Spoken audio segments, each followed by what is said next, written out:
Economy में बहुत बड़ा एक अंतर लाया, बहुत बड़ा बदलाव आया, एक रेवोल्यूशन जो लाया इकोनॉमी में, एक टैक्स सिस्टम में, ये वन नेशन वन टैक्स के नाते जो वन नेशन वन टैक्स में जीएसटी जो लागू किया पूरे हिंदुस्तान में, जिसकी रिजल्ट हमें आज लगभग 2-3 साल के बाद मिल रहे हैं। और डीमोनेटाइजेशन जो यहाँ ब्लैक मनी को, करप्शन को कम करने के लिए इन्होंने बहुत ही एक सराहनीय कदम उस समय में उठाया था।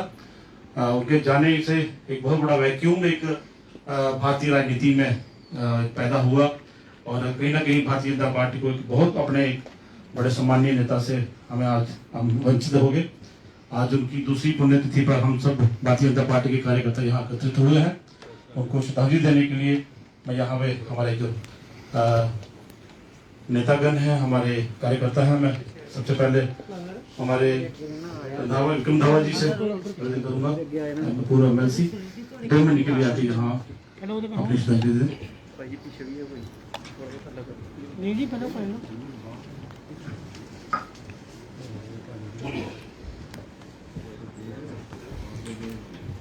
आज डॉक्टर श्यामा प्रसाद मुखर्जी न्यास में खड़े होकर हम सब जिस महान विभूति को श्रद्धांजलि देने हेतु यहाँ एकत्रित हुए हैं, परम श्रद्धेय श्रीमान अरुण जेटली जी, जीवनी के बारे में डॉक्टर मन्याल जी ने जैसे विस्तार से बताया कि जन्म से लेकर बाल्यकाल से ही और उसके बाद एजुकेशन में भी अपना लोहा मनवाया और वकालत के साथ साथ सामाजिक जीवन में भी एक प्रखर वक्ता बन के सामने आए और एक छोटी सी आयु, केवल मात्र 67 वर्षों में जो कार्य करके गए, हम सबके लिए वो प्रेरणा योग्य है। विशेष करके हम जम्मू कश्मीर के निवासी और भारतीय जनता पार्टी से जुड़े हुए कार्यकर्ता, हम सबके लिए अरुण जेटली जी एक बहुत बड़ी प्रेरणा रहे हैं।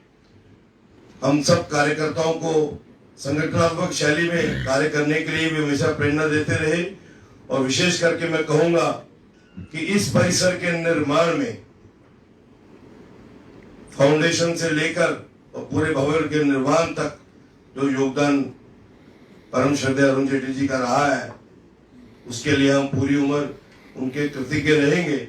यकीनन बहुत बड़ा नुकसान देश की राजनीति और हम सबको झेलना पड़ा था, लेकिन सच्ची श्रद्धांजलि हम सबके प्रति, हम सबके लिए यही होगी कि श्रीमान अरुण जेटली जी द्वारा बताए हुए संगठनात्मक शैली में कार्य करने के मार्ग पे हम लोग चले, ताकि हमारा किया संगठन को और मजबूत करने में सहायतार्थ हो। इतने ही शब्दों से अपनी वाणी को विराम दूंगा। ओम शांति शांति। आदरणीय अरुण जी का एक बहुत बड़ा योगदान है हमारे जम्मू कश्मीर की तरफ। मैं बात करना भूल गया। हमारे माननीय सर शर्मा जी उस वक्त हमारे प्रदेश के अध्यक्ष थे जब एम्स की बात चली थी, तो कहीं ना कहीं 2 एम्स की बात चल रही थी कि एक एम्स कश्मीर में हम सब जानते हैं वो अनाउंस हो चुका था। तो हम कुछ एमएलए, हमारे ऑनरेबल एमपीज, जिसमें आज हमारे बीच में बैठे हैं शमशेर सिंह मनहास जी और जुगल किशोर जी, हमारे आदरणीय डॉक्टर साहब डॉक्टर जितेंद्र सिंह जी और कुछ एमएलए, हम लोग इकट्ठे उनके पास गए थे कि हम एम्स मांगने गए थे। हमें लगा कि बहुत सारी चर्चा करनी पड़ेगी, बहुत सारी बातें करनी पड़ेगी, डिमांड करनी पड़ेगी। हमने सिर्फ बात रखी हमें जम्मू के लिए एम्स चाहिए और उन्होंने विदिन 2-3 मिनट्स ये फैसला हो गया कि मैं जम्मू को एम्स दे रहा हूँ। तो एक बहुत बड़ा योगदान उनका जम्मू की तरफ फिर रहा, एक खास लगाव था जम्मू की तरफ। अब मैं आदरणीय सुनील शेट्टी जी से मैं निवेदन करूँगा वो आए अपनी श्रद्धांजलि अरुण जी को दें। सुनील शेट्टी जी।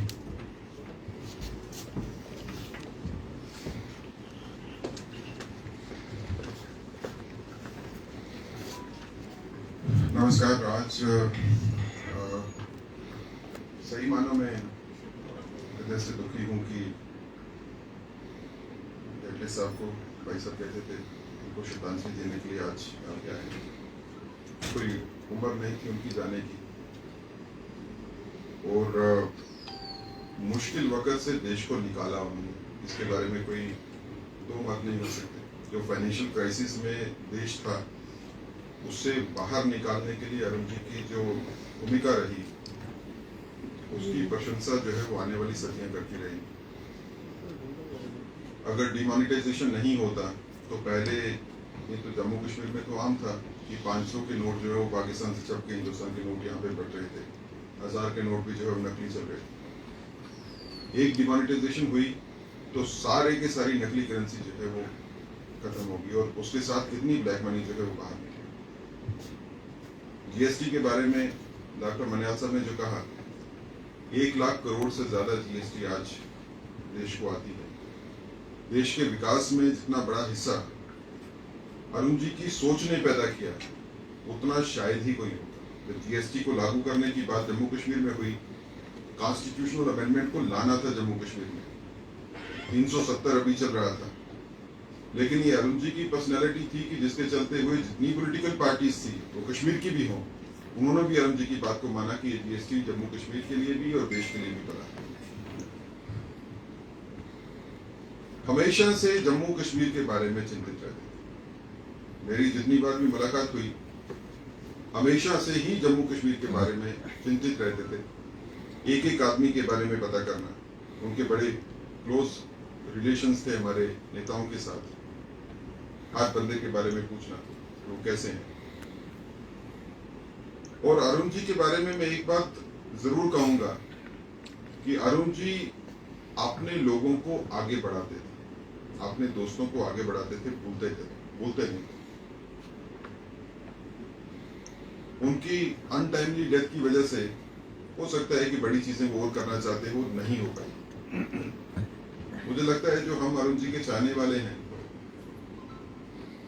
हम उनको सही श्रद्धांजलि ये देंगे कि जो उनके छूटे हुए काम है उनको पूरा कर सकें। एक मजबूत भारत को बनाने का सपना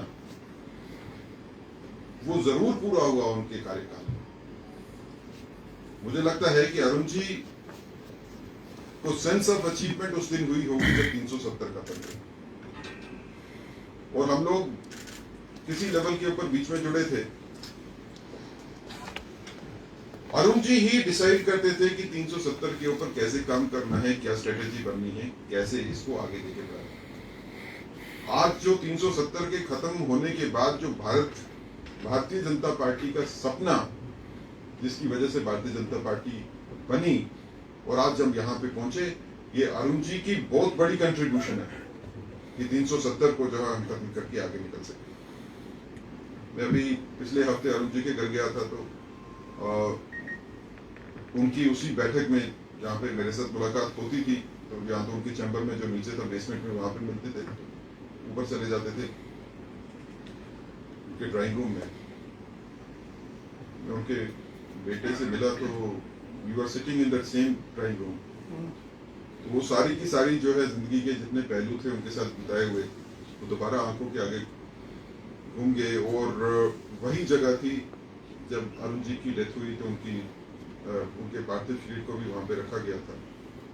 मेरे लिए जाती तौर के ऊपर जो है बहुत बड़ा नुकसान है अरुण जी का जाना, और मेरी तरह से मुझे लगता है कि बड़े लोग, खासकर जम्मू कश्मीर के, खासकर जम्मू कश्मीर जनता, भारतीय जनता पार्टी में भी और भारतीय जनता पार्टी के बाहर भी बड़े ऐसे लोग हैं जो कि अरुण जी की अनटाइमली डेथ को भूल नहीं पाए। और धक्का जो हमारे को लगा वो ऐसा ही है कि हमारी अपनी फैमिली में से अपना कोई बुजुर्ग, अपना कोई साथी हमारे बीच में से चला गया। मुझे जब भी जरूरत पड़ी, और मैं ये कह सकता हूं कि मेरे साथ जैसे अशोक जी बैठे हैं, शमशेर जी हैं, बाकी भी साथी हैं, जब भी हमारे को कोई डिफिकल्टी आई, कोई मुश्किल आई, हमारे को एक आसरा था कि एक आधा ऐसा आदमी जरूर है जिसके पास हम जाएंगे, हमारी बात की सुनवाई भी होगी और जितनी मदद कर सकेंगे उतनी करेंगे। उन्होंने मदद करने के लिए किसी के आग्रह को टाला नहीं, जितनी हो सकती थी कि ऐसे व्यक्ति बहुत कम पैदा होते। और भारतीय राजनीति को मोदी जी जैसा बड़ा नेता देना, बड़ा प्राइम मिनिस्टर देना, जिसने भारत को पूरा मजबूती के साथ इकट्ठा बांध के रखा हुआ है, इसमें भी बड़ा योगदान जो है वो अरुण जी का था। मुझे लगता है कि उनको याद करते हुए जो उन्होंने सबक सिखाया है हम लोगों को, उसके ऊपर आगे बढ़ें। और वो लोग जिनको सौभाग्य प्राप्त नहीं हुआ अरुण जी के करीब जाने का, उनके साथ बात करने का, उनके साथ उनके साथ शेयर करने का आइडिया, ये हम लोगों का दायित्व है कि उनको समझाएं कि वो कितनी बड़ी सोच थी। उनको एक शख्स कहना, एक आदमी कहना शायद इंसाफ नहीं होगा, वो एक सोच थी, ऐसी सोच जो सदियों के बाद आती है। भारतीय राजनीति के, आधुनिक भारतीय राजनीति के सही तौर के ऊपर चाणक्य, जिन्होंने राजनीति को पूरा विस्तार से समझा और फिर उस राजनीति के ऊपर चलते हुए देश को मजबूत करने की बात की। मेरी नमन है अरुण जी की याद को, और मैं भगवान से प्रार्थना करूंगा कि अरुण जी की आत्मा को अपने सानिध्य में रखें। इस तरह के सूझबूझ वाले लोगों की जरूरत जो है वो भगवान को भी होगी। ऐसे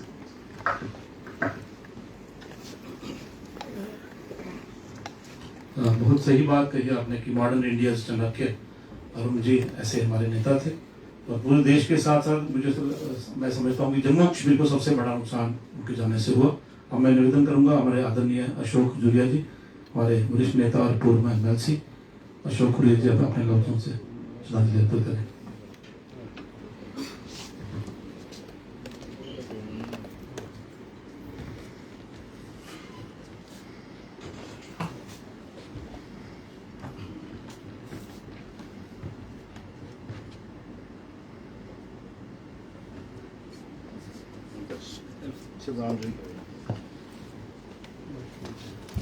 मैं निवेदन करूंगा हमारे वरिष्ठ नेता और पूर्व में हमारे राज्यसभा सांसद शमशेर जी मनहास चंद लफ्जों में अपनी श्रद्धांजलि अर्पित करें।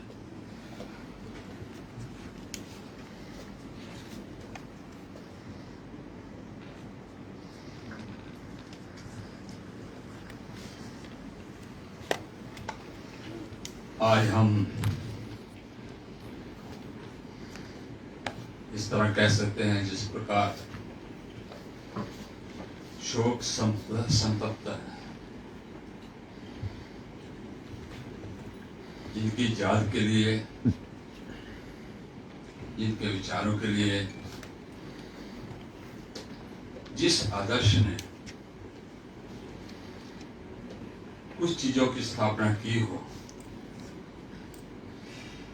और अपने कार्यकाल में कभी इसके बदले में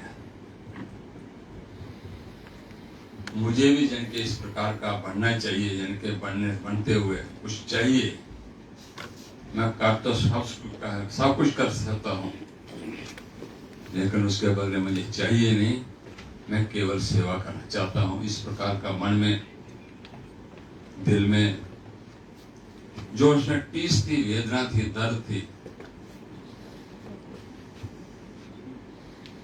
वास्तविकता हम सब जानते हैं। विद्यार्थी परिषद से जुड़े हुए थे, राष्ट्रीय स्वयंसेवक संघ में जुड़े हुए थे, फिर वो राजनीति से भी जुड़े हुए थे। जनता पार्टी में मर्जर होने के उपरांत पहली बार राजनीति में आना और MOSF का रैंक प्राप्त करना, ये छोटी उपलब्धि नहीं मानी जाती। लेकिन उसके बदले उन्होंने इनके कुछ कर दिखाया। आने वाले समय में केवल मुझे दायित्व मिला है, मुझे दायित्व का निर्वाह करना है या दायित्व को पूरा करना है, ये नहीं। ये अगर दायित्व मिला है तो मुझे क्यों मिला है, इसके बदले में अपने समाज को, अपने देश को क्या दे सकता हूँ, इस प्रकार की सोच अगर किसी में थी तो आदरणीय अरुण जेटली थे। मैं आपके समक्ष 2-3 घटनाएं रखना चाहता हूं। 2013 की बात है कि बहुत हमारे पार्टी के अंदर भीतर ही चल रहा था कि हम किस प्रकार अपने देश को संभालने की कोशिश करें। देश बेघर हो रहा है, गरीब हो रहा है, टूट रहा है, इसको लूटा जा रहा है, और किस प्रकार भारतीय जनता पार्टी ओवर कर आए और इसको, देश को संभालने का प्रयास करे। गोवा के बैठक जिनके राष्ट्रीय कार्य समिति में 3 दिन लगातार 4 मंथन, क्या हम प्रधानमंत्री की घोषणा कर सकते हैं या नहीं कर सकते? अगला हमारा प्रधानमंत्री कौन होगा? उससे पूर्व हमेशा हम निश्चित तौर पर हर कार्य समिति में हम तय करते थे हमारे प्रधानमंत्री के लिए अटल जी होंगे, लेकिन ये एक ऐसी पहली बैठक थी जिसमें सोच रहे थे कोई नया चेहरा लाया जाए। तो उसमें से जो एक कोर ग्रुप रहता है नीचे 7, 8, 10 लोगों का, और खासकर अपने राष्ट्रीय स्वयंसेवक संघ के जो समन्वय का काम करते हैं, कोऑर्डिनेशन का काम करते हैं, वो भी बीच में थे। मैं इतना कह सकता हूं क्योंकि हम तो बैठे नहीं थे, लेकिन वहां उस परिसर में जरूर देखते थे कि पूरा रात भर बैठना और जब मंथन करते हुए क्या बात करें। और राजनीति में प्रतिस्पर्धा रहती है, कुछ हमारे बड़े नेता होते हैं, बड़े नेताओं की अपनी महत्वाकांक्षा भी रहती है, उसकी वजह से कुछ समस्याएं आ रही थी। और जो हमारे सुनने में बाद में मिला कि अरुण जी ने एक ही सुझाव रखा कि आप एक केवल अगर इस समय हम प्रधानमंत्री घोषित नहीं कर सकते तो खासकर चुनाव समिति का अध्यक्ष तो नियुक्त कर सकते हैं कि आने वाले समय में चुनाव समिति का हमारा अध्यक्ष कौन होगा, चेयरमैन कौन होगा। फिर उस बात को माना गया और उस बैठक में जिनके चुनाव समिति का अध्यक्ष जो है वो मनोनीत हुआ, घोषित हुआ। आदरणीय नरेंद्र भाई मोदी जी का नाम आया क्योंकि लगातार 14 वर्ष तक जिस प्रकार उन्होंने अपने राज्य में कार्य किया था, क्योंकि राज्य को किस प्रकार से संभाला था शायद नए लोग बहुत कम जानते होंगे। 1992 से लेकर 2000 तक लगातार गुजरात में भी उथल पुथल जन के प्रतिस्पर्धा रहती थी, हमारे कई मुख्यमंत्री बदले जाते थे। और 2000 में जैसे ही डायरेक्टर उनको इनके मोदी जी को वहां पे भेजा गया था, फिर बिल्कुल कांस्टेंट लगातार 14 वर्ष तक इनके वहां अपना जीवन जो है उन्होंने कमाया था। ऐसा इनके व्यक्ति जो है वो देश को भी संभाल सकता है, इस प्रकार विचार किया गया। ये छोटी सी बात नहीं थी। और दूसरा उन्होंने अपने जीवन का, मैं कहता हूं कि जीवन का ऐसा आदर्श था। हम सब भी बैठे होंगे, बहुत सारी चीजें करते होंगे राजनीति में, चाहे जाने में करते होंगे चाहे अनजाने में करते होंगे। जिस प्रकार वो वकालत करते थे, लॉ करते थे, दीदी संगीता जी जहां उनको बच्चों को भी अगर पॉकेट मनी दी जाती, हम भी अपने बच्चों को पॉकेट मनी देते हैं पढ़ने के लिए जाइए, उन्होंने अपने बच्चों को भी कभी एक पैसा नगद नहीं दिया, बाई चेक देते थे। ये चेक में अपना अकाउंट खुलाओ और इसके नाते पूरे महीने में हिसाब किताब आना चाहिए। और सारे अपनी राजनीति में, अपनी पार्टी में खासकर, और सबसे ज्यादा अगर टैक्स पेयर थे कोई तो अरुण जेटली जी थे। वो 3 करोड़ के लगभग, उस समय का मैं कह रहा हूं, 3 crore income tax per year देते थे।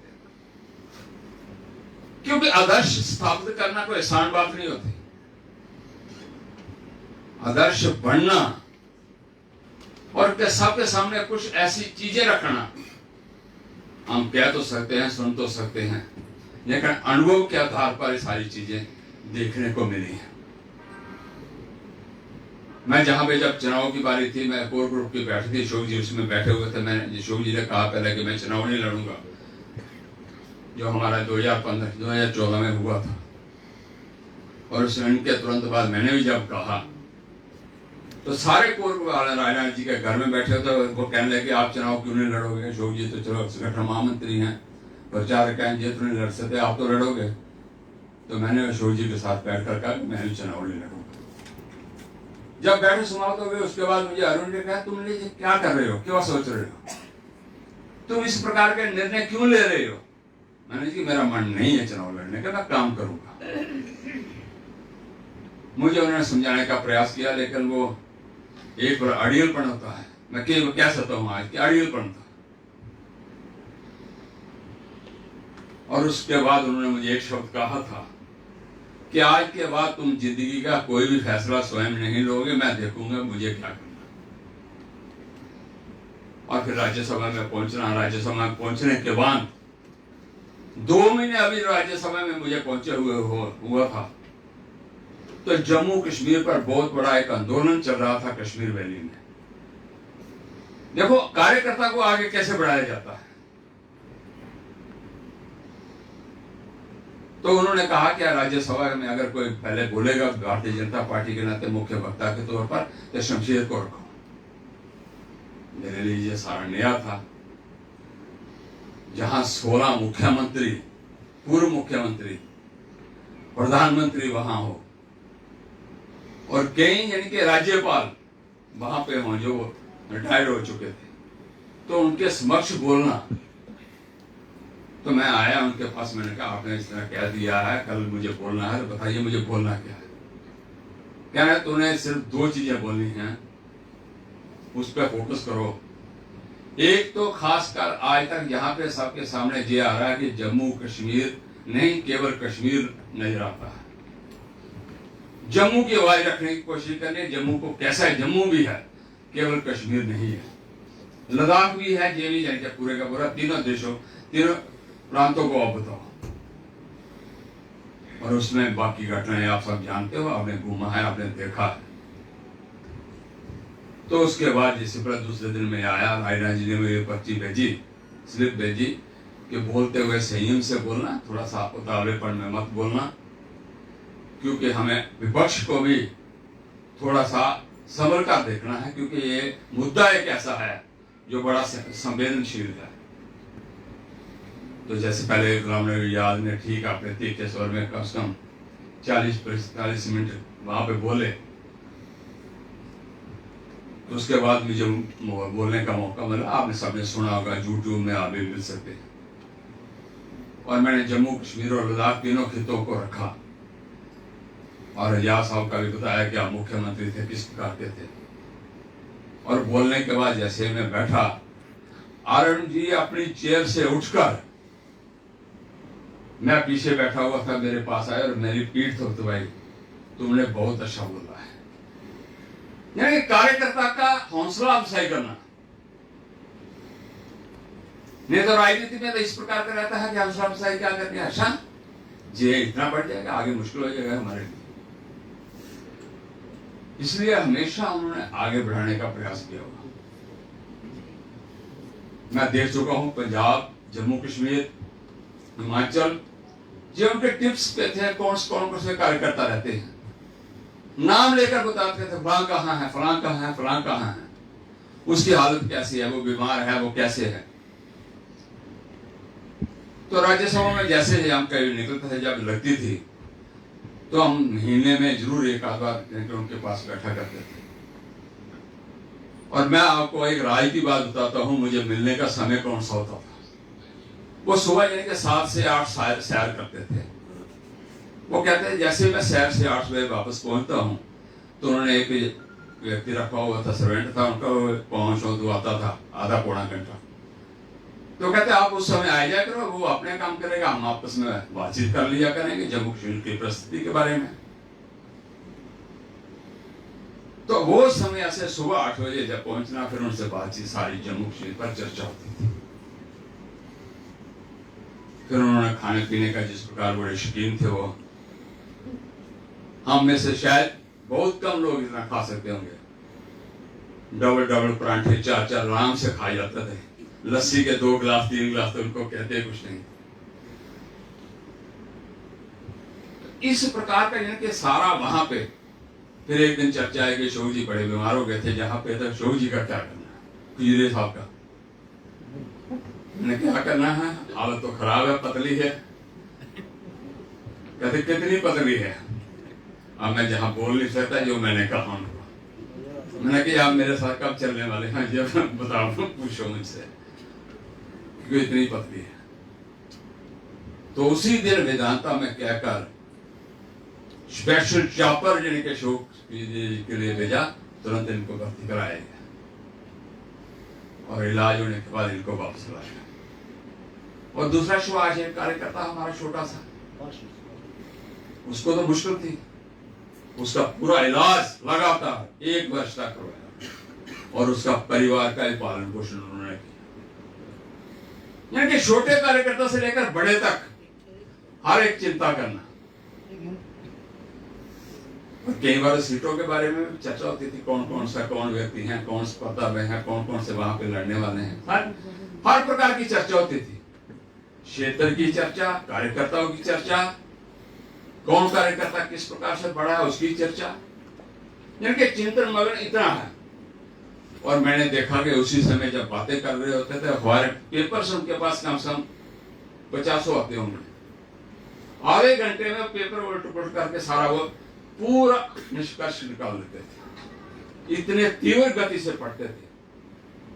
शायद सुनील सेठी जी अच्छी प्रकार जानते होंगे, सभी भी लॉ जो पर्सन हैं किताब पढ़ने में, वो कौन सी क्लास है, क्या होगा, क्योंकि सुप्रीम कोर्ट के लिए एक्सपर्ट होंगे, तो वो सब इस प्रकार से जानते होंगे।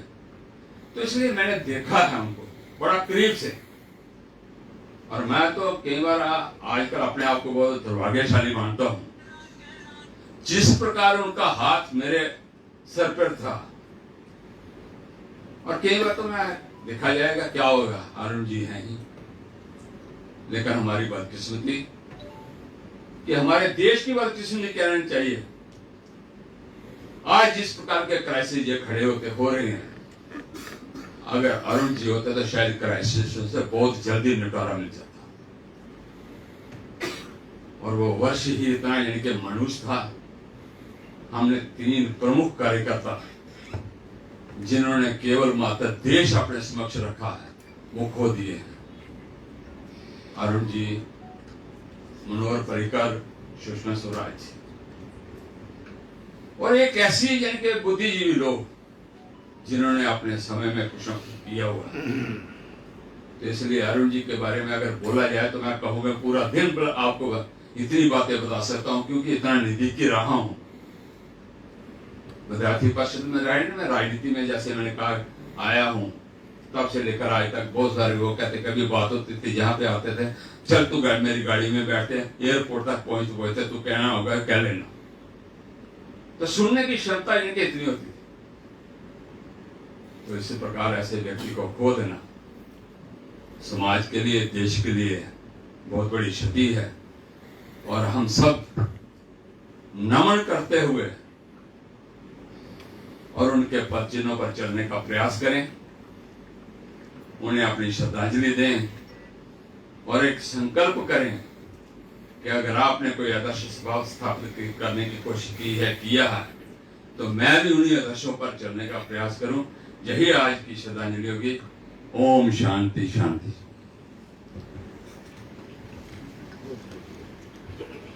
अगर एक लाइन में बात करें तो उनकी पर्सनैलिटी को हम यही कह सकते हैं कि वो एक इंस्टीट्यूशन थे अपने आप में, एक इतना बड़ा इंस्टीट्यूशन जिसकी पूरी व्याख्या माननीय आदरणीय शमशेर सिंह महाराज जी ने की।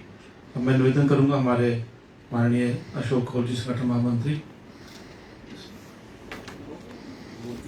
दोनों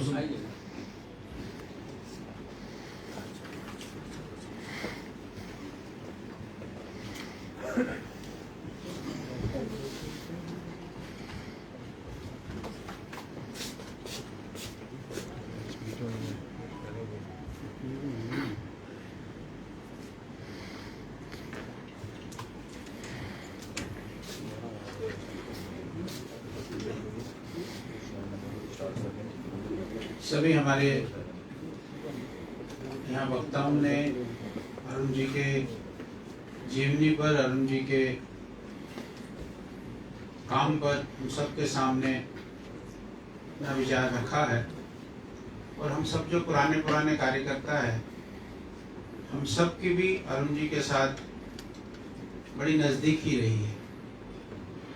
अरुण जी जब भी जम्मू कश्मीर आते थे और लगातार आते थे, तो लगातार ही जब आते थे तो सबसे मिलना उनका होता था। सब कार्यकर्ताओं से, सब लोगों से मिलते थे, उनसे बातचीत करते थे, उनका हालचाल भी जानते थे। और कभी कोई आवश्यकता होती थी, कभी कोई समस्या होती थी, उस समस्या का भी समाधान करते थे। जम्मू कश्मीर के लिए उनका एक अलग ही एक रिश्ता था, उनका एक अलग जम्मू कश्मीर के साथ उनका नाता था, और इसलिए जम्मू कश्मीर में हमेशा जम्मू कश्मीर की चिंता करते थे, और भी सारे देश भर की करते थे, लेकिन जम्मू कश्मीर की विशेष चिंता करते थे। विक्रम जी ने बताया कि ये कार्यालय शायद नहीं बनता अगर अरुण जी इसकी जिम्मेदारी नहीं लेते थे। ये कार्यालय उस समय बना जब अमित शाह जी ने बाद में जिला कार्यालय बनाने की योजना बनाई थी, लेकिन उससे पहले ये कार्यालय का निर्माण शुरू हो गया था। और इस निर्माण में जो अरुण जी का सहयोग रहा है, या अरुण जी ने जो सहयोग करवाया है, उसके कारण ये आज हमारा कार्यालय है। केवल कार्यालय की बात नहीं है, बाकी सब चीजों में भी अरुण जी जम्मू कश्मीर की विशेष चिंता करते थे। हम सब कार्यकर्ता, जैसे बताया गया कि अरुण जी का जो संकल्प था, अरुण जी की जो सोच थी, अरुण जी का जो जम्मू कश्मीर के लिए मानना था, वो हमने पूरा करना है, वो हम पूरा करें, ऐसा मेरा आप सबसे निवेदन है कि उनके बताए हुए रास्ते पर, उनके बताए हुए मार्ग पर, और विशेषकर जम्मू कश्मीर के लिए हम सब उस मार्ग पर चल ही रहे हैं और तीव्रता से चलें, इसकी आवश्यकता है। इतना ही इस समय कहना पर्याप्त है। ओम शांति शांति शांति। श्रद्धांजलि फिर से करेंगे जब स्टार्ट करेंगे। सारे इकट्ठे आ जाइए।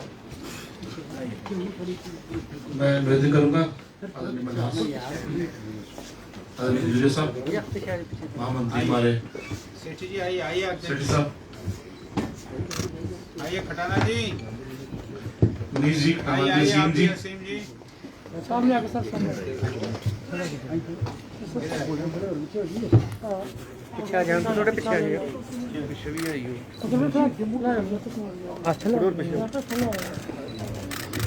नहीं पता तो हाथ लाना नहीं करंट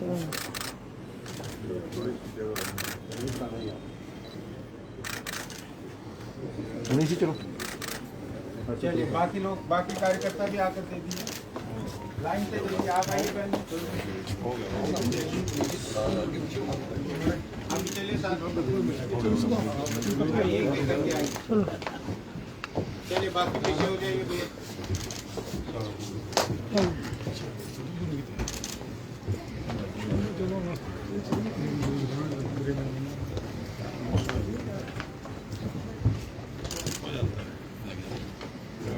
आप भी आइए, मंडल अध्यक्ष जी, आप भी आइए, जैसे आप भी दे दीजिए, एक तरफ से आप दे दीजिए। चलिए, आप आइए, आइए आइए।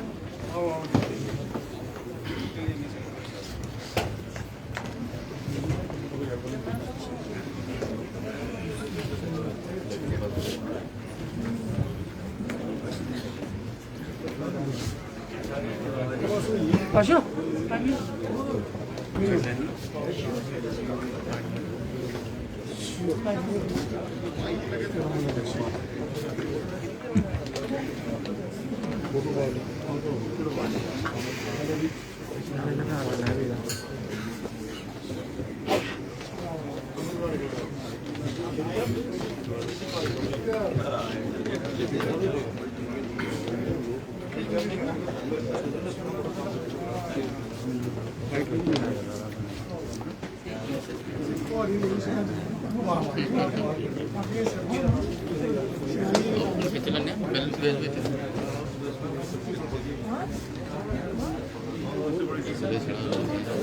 मेरी फोटो खींचनी है आपने भैया।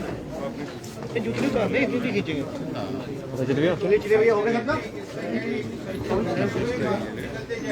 चलिए चलिए चलिए चलिए।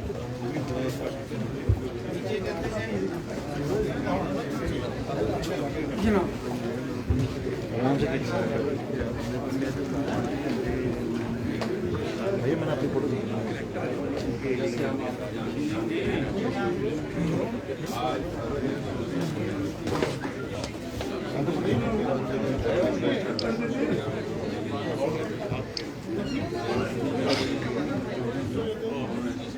पार्टी को आगे कर दी है।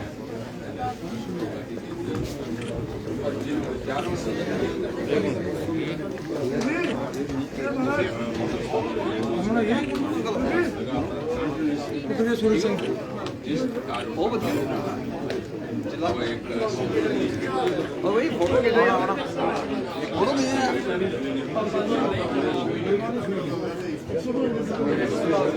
चलो